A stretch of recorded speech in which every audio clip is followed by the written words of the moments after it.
Hey guys. So, if nothing else, the one thing I immediately have to praise this episode for is that opening scene.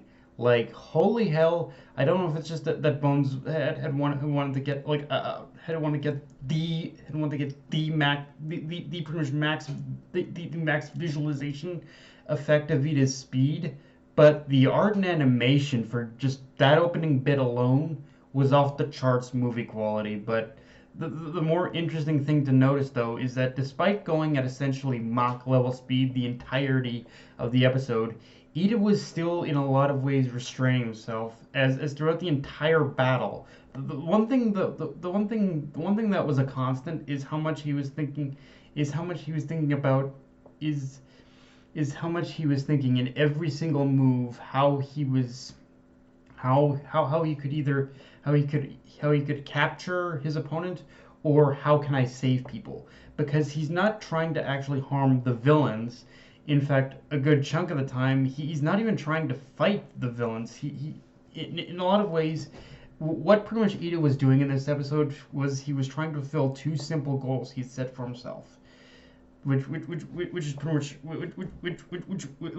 pretty much subdue the opponent and rescue anyone that needed it. Which, granted, because this is a controlled school environment, they would never actually let the students like kill each other. But just the fact that Iida was showing this restraint at all and always thinking like steps ahead about how to resolve this with the least amount of casualties is telling that he truly has committed himself to proving in just his commitment towards like proving Stain wrong, that he is capable of change. He is capable of changing how he was when he first fought Stain, and that he has the potential to become an even greater hero than his brother, instead of someone who lets his anger dictate his actions. And even though the exercise ending in a bit of a draw is a bit of a cop out in certain respects, I did like how it gave Iida a lot of time to reflect how much he still needs to improve, but also how much he already has, just from the fact that he managed to save Todoroki, a single life.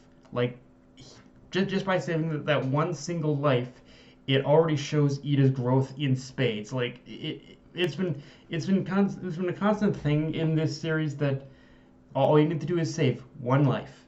Just saving that one life is kind of the marker of your capabilities of a hero. And again, just the fact that he saved just Todoroki alone, it already shows Iida's growth in spades.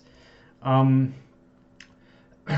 of course, the other person to talk about is, of course, Todoroki himself, and more specifically his battle with Tetsu.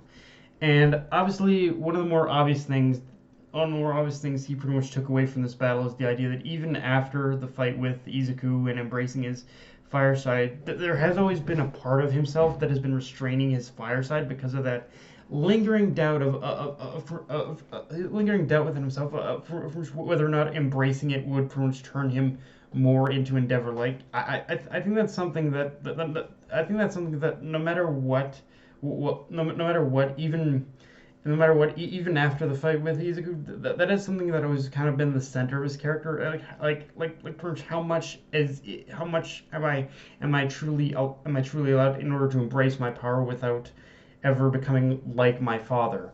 And but this was the moment where he realized that if his father, for as unforgivable as his actions were, is making an effort to change, then he himself, he needs to respond in kind and show, even after fully embracing the power, he can still come out of it as the person he wants to be and not the one his father was raising.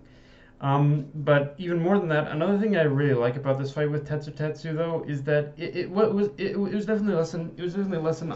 It was just a lesson for Todoroki, in terms of not looking like. The interesting thing about Todoroki is that he's always been a very analytical person, and in some ways that is kind of his downfall, in how he looks at a fight in very linear terms. And so because of that, he pretty much thought, just because Tetsu had a metal body, his fire could easily melt it, easily. But again, one thing we've learned is that quirks aren't necessarily restricted, are restricted by pretty much simple strengths and weaknesses. And given the right amount of training, they can like quirks can pretty much overcome their most basic elemental weaknesses. And if you aren't prepared to adapt to the unexpected and push those limitations, then you pretty much will lose and even die in the case of fighting actual villains. Like villains themselves, they themselves aren't as much in controlled environments, and because of that, their quirks are constantly adapting and changing, and not necessarily like restricted but by again those very basic like weakness, those very basic strengths and weaknesses. So this was, I think, a lesson for Todoroki of not looking at things in the most linear terms. And I love how a lot of this fight reflected Todoroki's fight with Izuku. Now each time he is learning something new that he's kept locked away due to his hatred of Endeavor. Um, Now, with that being said, I have defended, as everyone knows, I have defended this arc as being a lot better than I pretty much remember on the character moments alone. Like, don't get me wrong, don't get me wrong, the story-wise that's debatable, but as far I feel this arc just really offers like so many great character moments and just development for a lot of characters that you might not really care about. But even I will admit this is kind of the point in the arc where even I was starting to have some serious issues with the pacing. And while I am glad there are certain elements the anime has added that weren't in the manga, I am also weirdly finding that I'm also it's kind of a weird paradoxical thing where for as good as there are little moments that are being added, it also kind of has the opposite effect that there are certain that I'm also finding that the manga to be weirdly better paced than the anime in certain respects as well. Um, on the flip side to that, though, after this episode, we after episode we have gotten through some of the more meandering elements of this arc, and like it's like obviously a lot of the problems people have is that it's just going at a very slow pace. But a lot of what we've gotten up to this point, we've basically burned through a lot of the meandering elements right now, and from but pretty much from here it's pretty much full steam ahead. And but if there is anyone, like more than likely there are a lot of people who's dropped this season just for the just kind of waiting it out in order for this arc to pass.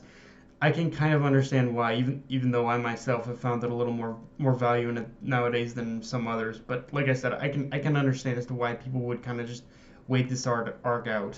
Um,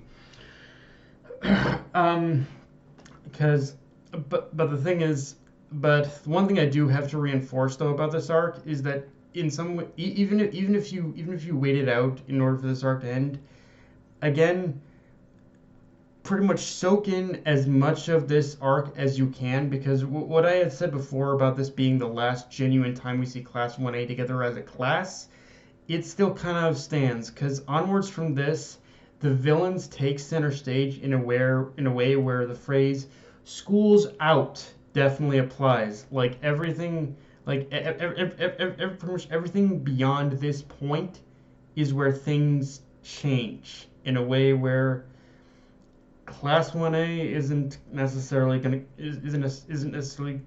to be the pretty much Class 1A we've pretty much come to know, and it's not going to be in so much in a subdued setting, as in that very subdued and just kind of very lax setting. Like shit is going to start hitting the fan from here. Like that is happening no matter what. Um, and but yeah, and I also will admit, even though I'm not a big fan of how the whole thing ended with a tie and whatnot. On the other hand, I definitely kind of appreciate I definitely kind of appreciate a lot of the resourcefulness of how, yeah, if I take the route of just if I take the route of fighting or just I can't, I'm stuck. I can't take either route.